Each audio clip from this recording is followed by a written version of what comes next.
Recuerdo cada momento que me llevó a ese lugar como un error encadenado tras otro, una broma macabra del destino. Nunca debería haber estado allí, pero lo que sucedió entre esas paredes hizo que cualquier intento de explicación quedara sepultado bajo una capa densa de locura. Mi nombre, mi historia y cualquier fragmento de identidad que pudiera tener se perdieron en el manicomio de San José, un lugar que devoraba la cordura de aquellos que osaban pisarlo. Todo comenzó cuando llegué para visitar a mi hermana, que había sido internada tras un brote psicótico. Era una joven tranquila, pero algo cambió en ella semanas antes, y sin saber a dónde más acudir, mi familia decidió que allí estaría segura. Sin embargo, cuando llegué, me confundieron con un nuevo paciente. No entiendo. Traté de explicar mientras me escoltaban por pasillos interminables. Solo vine a verla, soy su hermano. Me dejaron pasar sin problemas. Pero no importaba. La enfermera revisaba sus papeles y negaba con la cabeza, diciendo que mi ingreso estaba registrado. La duda comenzó a asfixiarme, pero traté de mantener la calma, confiando en que sería solo un error administrativo. Me quedarían claros los errores de ese pensamiento en los días por venir. La primera noche en San José fue una mezcla de susurros y gritos lejanos. Parecía que la propia estructura del edificio contenía los ecos de quienes habían pasado por allí antes que yo. La celda donde me pusieron estaba fría, con apenas una cama de hierro y una pequeña ventana enrejada que no daba a ningún lugar visible. Esa primera noche me desperté varias veces con una sensación de que algo me observaba. Al principio pensé que era uno de los pacientes, pero al revisar la pequeña abertura de la puerta, el pasillo estaba vacío y oscuro. Los días comenzaron a desvanecerse uno tras otro. Mi petición de hablar con un doctor, o siquiera con mi hermana, era recibida con miradas de desconfianza y murmullos entre el personal. Lo peor era el turno de noche, cuando los guardias hacían rondas interminables, y yo podía ver sus sombras moverse desde el otro lado de la puerta. Pero, en algún momento, la sombra de un guardia pareció quedarse quieta, inmóvil, como si estuviera observándome desde el pasillo. Tragué en seco y me acerqué a la puerta, intentando ver mejor, pero en cuanto puse la cara contra la pequeña ventana, la sombra se alejó. No podía decir si era solo mi imaginación o si algo realmente me vigilaba. La rutina era siempre la misma: inyecciones, alimentos insípidos y esas rondas nocturnas en las que todos los sonidos parecían multiplicarse. Empecé a perder la noción del tiempo. Las horas se confundían y los minutos parecían desintegrarse en una sucesión de gritos y silencio. Luego, una noche, desperté sin entender por qué. La celda estaba en penumbras y al mirar la puerta, noté que estaba entreabierta. No recuerdo cómo, pero mi cuerpo decidió que aquella era la oportunidad de escapar. Caminé por los pasillos oscuros, pasando celdas en las que los pacientes murmuraban cosas que no lograba entender. Algunos alargaban las manos a través de los barrotes, mientras sus ojos vacíos me seguían, llenos de una tristeza tan profunda que hacía que el aire se sintiera pesado. Pronto, mis pasos me llevaron a una sala de tratamiento. Allí, sobre una mesa, vi varios documentos, y en uno de ellos, el nombre de mi hermana, tachado con tinta roja. «No es posible», murmuré, mientras leía el diagnóstico que decía «irreversible» en una anotación en el margen. En ese momento, una risa suave, casi un susurro, resonó detrás de mí. Me giré para encontrarme con un doctor que me observaba desde la penumbra, su rostro delgado y demacrado, como si no hubiera visto la luz del día en años. «¿Perdido?» «Drenia», dijo. Su voz era un arrullo escalofriante que hacía que mi piel se erizara. Retrocedí pero sentí un fuerte pinchazo en mi brazo. No vi a nadie a mi lado, pero caí al suelo. Todo se volvió oscuro. Cuando desperté, me di cuenta de que no estaba en mi celda, sino en una sala de observación, atado a una cama. Intenté gritar, pero no había fuerza en mis pulmones. Un par de enfermeros con rostros inexpresivos se acercaron y comenzaron a tomar notas, como si yo fuera un experimento. Traté de hablarles, pero no respondían. Era como si no pudiera siquiera hacerme entender. Te están observando, pero nunca te escucharán, dijo una voz familiar a mi lado. Al voltear, vi a mi hermana en la cama de al lado, con la misma expresión vacía que había visto en los demás pacientes. «¿Qué te hicieron?», susurré, pero ella solo me miraba sin reconocerme, como si yo también fuera un extraño. Días después, ya no sabía si era de noche o de día. Los espejos, las sombras y los susurros se entrelazaban en un ciclo interminable de vigilancia y aislamiento. Poco a poco, mi mente se fue quebrando. San José no dejaba salir a nadie. La idea de Alta era una cruel mentira. Nos alimentaban de pequeños fragmentos de horror y nuestra cordura se volvía un tributo para el lugar. Hasta hoy, sigo en este lugar. Los médicos, si es que son médicos, han dejado de intentar ayudarme. Me convierto en uno más de los pacientes perdidos, una figura atrapada en una pesadilla sin fin. Cuando el doctor Andrés Vargas comenzó a trabajar en el manicomio de San Miguel, lo hizo con una mezcla de entusiasmo y nerviosismo.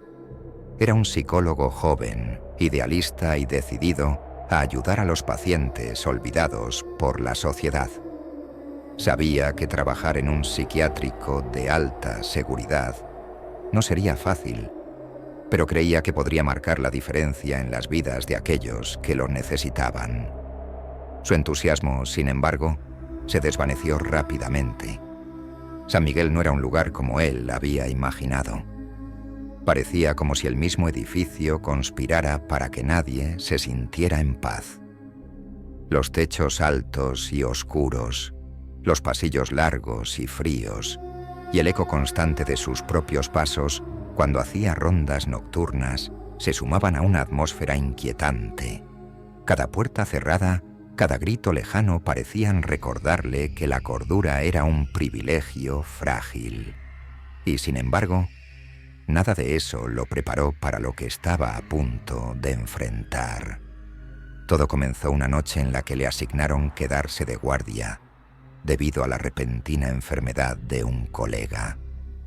La noche prometía ser tranquila, apenas con un par de pacientes difíciles y las rondas regulares de los enfermeros. La rutina se interrumpió cuando una enfermera tocó a su puerta y le pidió que revisara al paciente de la celda 28. No ha comido en 3 días y parece que sus episodios han empeorado, explicó. Ha estado murmurando algo extraño en un idioma que no conocemos. La celda 28 albergaba a Joaquín Neri, un hombre que había sido ingresado hacía casi una década y cuya historia era conocida por todos en San Miguel. Se decía que había perdido la razón después de ver algo que nadie debería ver. Según los informes, Joaquín afirmaba que entidades lo seguían, sombras que lo observaban y lo acechaban a toda hora, incluso en sus sueños. Con el tiempo su cordura se desmoronó y sus gritos incoherentes eran algo común en las noches de San Miguel. Andrés se acercó a la celda de Joaquín con calma, pero apenas cruzó el umbral sintió un cambio en el ambiente, una sensación densa y fría que le provocó un escalofrío. Joaquín estaba sentado en una esquina, balanceándose hacia adelante y hacia atrás, murmurando en voz baja, con la mirada perdida. «Joaquín, soy el doctor Vargas. ¿Cómo te encuentras?», preguntó Andrés, tratando de sonar calmado y seguro. Joaquín alzó la vista y, al ver en base a Andrés, Sonrió de una manera que lo inquietó profundamente. Era una sonrisa ajena a cualquier emoción humana. Era vacía, hueca, como si solo su cuerpo estuviera allí y su alma hubiese sido sustituida por algo diferente. Ya vienen, doctor», susurró Joaquín sin dejar de sonreír. «Ya vienen por ti también». «¿Quiénes vienen, Joaquín?». Andrés intentó mantener el control, aunque algo en su interior le gritaba que abandonara la celda de inmediato. Las sombras que se ocultan en los rincones, doctor. Ellas han estado aquí mucho antes que nosotros y estarán mucho después. Y tú has venido justo donde te querían». De repente, Joaquín comenzó a reír de una manera espantosa, y su risa retumbaba en las paredes de la celda como un eco deformado, amplificado y distorsionado. Andrés retrocedió, aturdido, mientras las luces de la celda comenzaban a parpadear, hasta que de golpe la celda quedó en total oscuridad.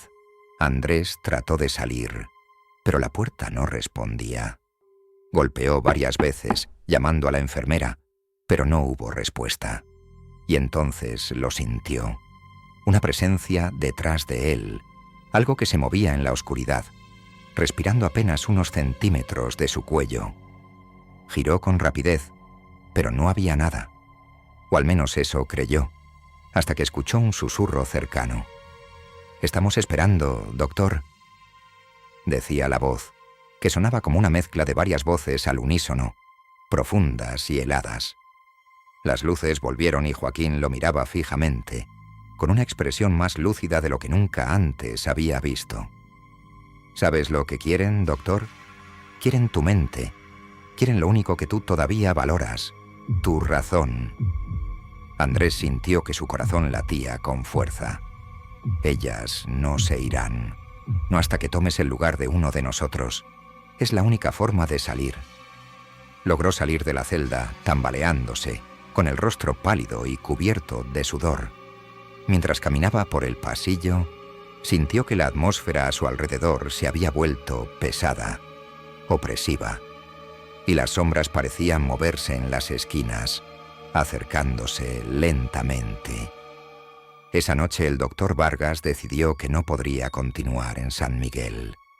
Pero cuando fue a entregar su carta de renuncia al director, la respuesta fue desconcertante.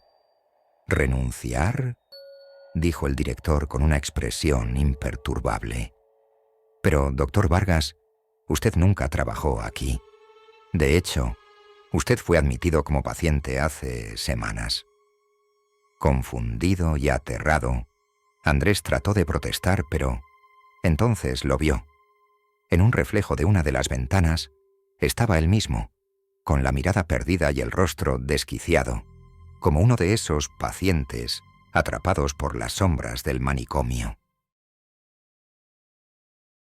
Me enviaron al antiguo manicomio de Santa Isabel para hacer un reportaje sobre su historia antes de que lo demolieran.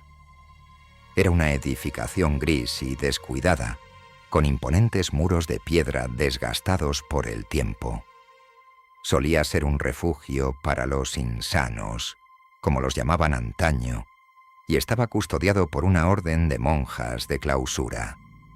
Desde su cierre, en los años 70, nadie se había atrevido a poner un pie dentro, y sus puertas estaban cerradas al público. Pero por alguna razón que desconocía, me dieron permiso especial para acceder a él. Al cruzar el umbral, una sensación de pesadez me golpeó como una losa. Dentro, el aire era denso y frío, como si el tiempo mismo hubiese quedado atrapado. Caminé por el vestíbulo oscuro, alumbrado apenas por mi linterna, y me detuve al ver una imagen inquietante en la pared. Un retrato de las monjas que dirigían el lugar. Todas ellas posaban con expresiones sombrías y vacías, envueltas en hábitos negros. Sus ojos, sin embargo, parecían seguirme. Me dirigí a la capilla, el lugar donde, según los registros, Las monjas rezaban y realizaban los rituales de purificación para los pacientes. Sabía que el convento se había ganado una reputación oscura por las severas medidas que utilizaban con los internos, quienes eran castigados o recluidos durante días en celdas subterráneas por tener pensamientos impuros. Algunos registros sugerían que varios pacientes desaparecieron en condiciones misteriosas. Pensé en esas personas perdidas mientras avanzaba por los claustros vacíos y llenos de ecos lejanos. Las paredes de la capilla estaban cubiertas de extrañas inscripciones, salmos en latín entremezclados con símbolos que no reconocía. Los bancos de madera, rotos y dispersos, crujían bajo mis pies. En el altar una imagen de la Virgen María permanecía oscurecida por el moho, su expresión algo retorcida por los años. Me disponía a tomar algunas fotos cuando oí un susurro, apenas audible, viniendo de un rincón oscuro cerca del altar. Mi pulso se aceleró y me acerqué, esperando que fuera una filtración de aire, tal vez una rata. Pero no era eso. Desde la penumbra emergió la figura de una monja, cubierta con el hábito de la orden y el rostro oculto por el velo. Su postura era rígida, y algo en su presencia me hizo retroceder un paso. ¿Puedo ayudarte en algo?, murmuré, tratando de sonar calmado, pero ella no respondió. Sus manos pálidas y finas se levantaron hacia su velo y lo alzó lentamente, dejando ver un rostro demacrado, sin ojos. En sus cuencas vacías solo había oscuridad. Parpadeé y la figura desapareció, dejándome con una sensación de pánico indescriptible. No había ninguna puerta por donde pudiera haber salido, solo el silencio espeso de la capilla vacía. Temblando, decidí que era momento de salir de allí, pero el eco de pasos resonó tras de mí, como si alguien estuviera siguiéndome. Corrí por el pasillo y el sonido se intensificó, convirtiéndose en murmullos, voces suaves y angustiosas que parecían llamarme por mi nombre. Sin saber cómo, llegué hasta la sección subterránea del convento, donde las celdas de castigo se alineaban en un largo corredor oscuro.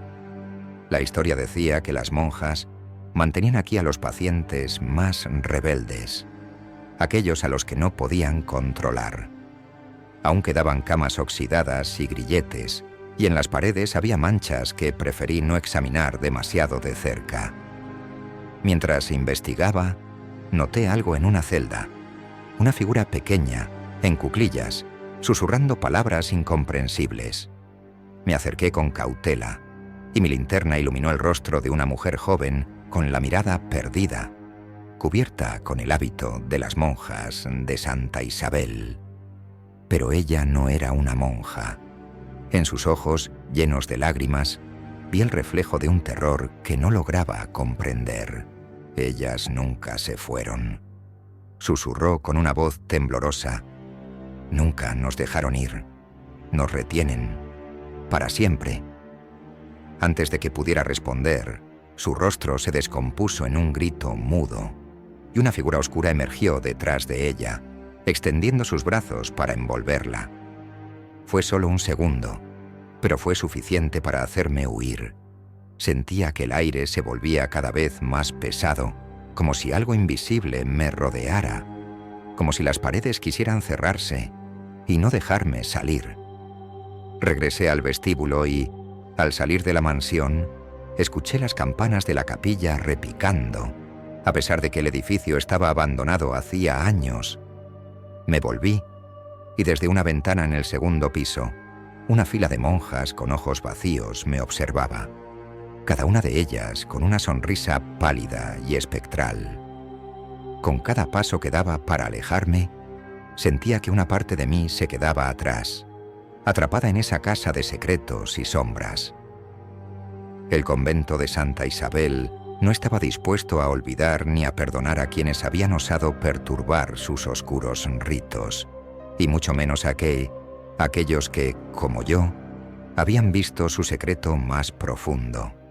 que las monjas nunca se marcharon.